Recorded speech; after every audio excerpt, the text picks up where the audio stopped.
कई लोग कहते हैं मरने के बाद मृत्यु बड़ा अच्छा हुआ, तुरंत एकदम अस्पताल नहीं गए और अच्छे से बातचीत करते करते चले गए।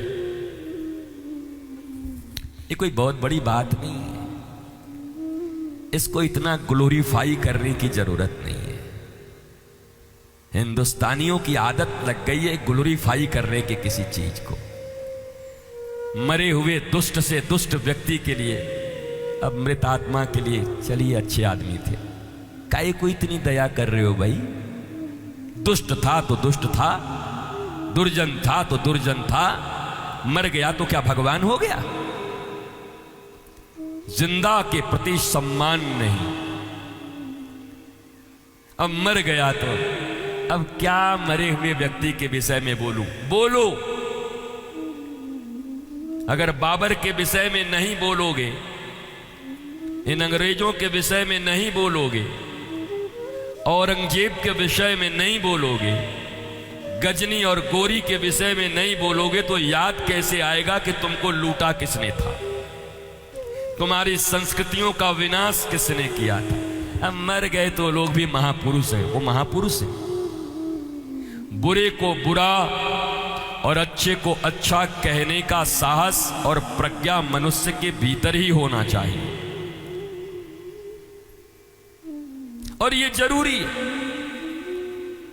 यही चीज तो भारत मिस कर गया, जिसके कारण से ईमानदार और अच्छे लोग जन्म लेना बंद हो गए, क्योंकि बेईमानों की जय जयकार हो गई तो हर आदमी बेईमानी करके कैसे भी बस धनवान होना चाहता है, बाहर की इज्जत बनाना चाहता है, क्योंकि देखता है तुमको भी पता है तुम्हारा वो रिश्तेदार 2 नंबरी काम करके इतना ऊपर आ गया है, पर समाज में तुम उसकी इज्जत देखते हो तो तुम्हें भी लगता है कि इन केन प्रकार धन अगर कमा लिया जाए तो हमारा भी उसकी तरह प्रतिष्ठा हो जाएगा।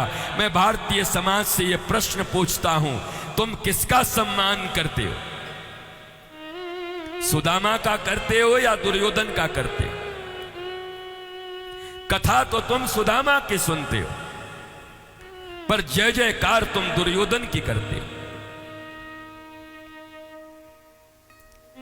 जब जय जयकार करने की बात होती है और 2-4-10 हजार रुपए का तुम्हें लाभ होने का बात होता है, तो तुम रावण के विषय में भी कसीदे पढ़ना शुरू कर देते हो। ईमान बेच दिया लाख रुपए में, इंसानियत बेच दी रुपयों में, और अपने आप को भी इंसान कहलाने का दम भरते हो। क्यों नहीं समाज के उस किसी गरीब व्यक्ति जो समाज की सेवा में लगा रहा, मोहल्ले की मां बहनों बेटियों को अपनी मां बहन बेटियों की तरह देखता रहा, क्यों नहीं जो सबके मुस्कुराहट में मुस्कुरा कर खड़ा रहा, क्यों नहीं जो सबके दुख के समय में पहले आकर के खड़ा होगा, भले ही उसके घर में गाड़ियां नहीं हैं, भले ही उसके घर में सोफे नहीं हैं, ऐसों का तुमने कब सम्मान किया है? तुमने भी बेईमानों का सम्मान किया है, इसलिए तुम्हारे यहां बेईमान लोग पैदा हो रहे हैं। सम्मान बेईमान का करोगे और स्वप्न देखोगे उत्तम भारत का, सांस्कृतिक भारत का, धार्मिक भारत का,